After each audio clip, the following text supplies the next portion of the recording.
Master minds the pride of India. Inter, MPC, BiPC, MEC, CEC చదివిన విద్యార్థులకు CA మరియు CMA foundation కొరకు నూతన బ్యాచెస్ ప్రారంభం.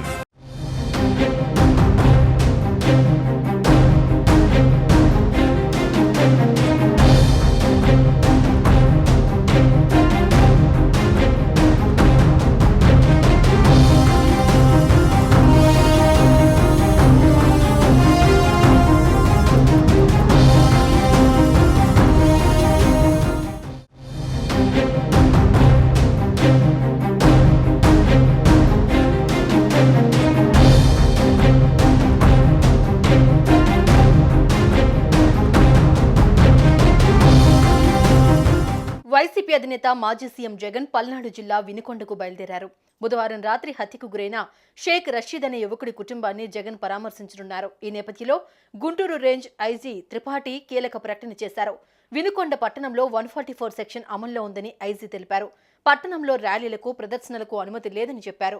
రషీద్ కుటుంబ సభ్యులను జగన్ పరామర్శించవచ్చని, కానీ జన సమీకరణతో ప్రదర్శనలు చేయరాదని స్పష్టం చేశారు. వినుకొండలో ప్రస్తుతం ప్రశాంతమైన పరిస్థితి ఉందని, అనవసరంగా ఎవరూ రోడ్లపైకొచ్చి శాంతి భద్రతలకు విఘాతం కలిగించొద్దని హెచ్చరించారు. మరోవైపు జగన్ పర్యటన నేపథ్యంలో వినుకొండలో భారీ భద్రతను ఏర్పాటు చేశారు.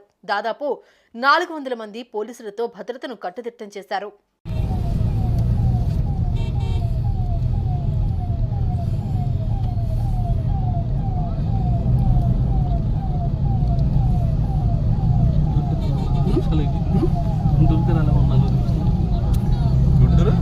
గుంటూరుకి రాలా 40 నిమిషాలు అయింది.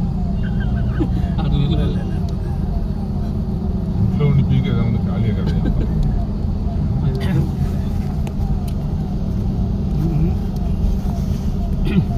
నిమిషం లేట్ అయితే 6 పడతా ఉండేవాడు సార్.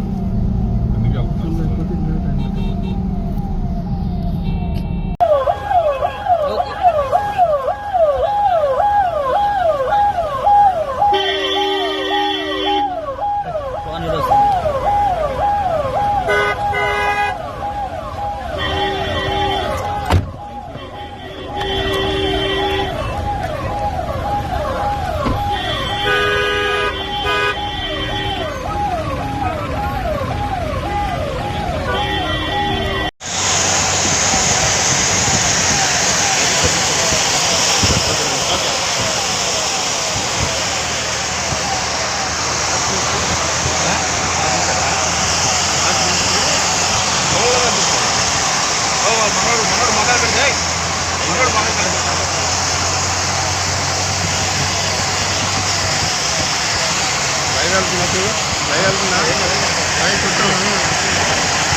సుమన్ టీవీలో మీ పర్సనల్ అండ్ బిజినెస్ ప్రమోషన్స్ కోసం కింది నెంబర్కి కాంటాక్ట్ చేయండి.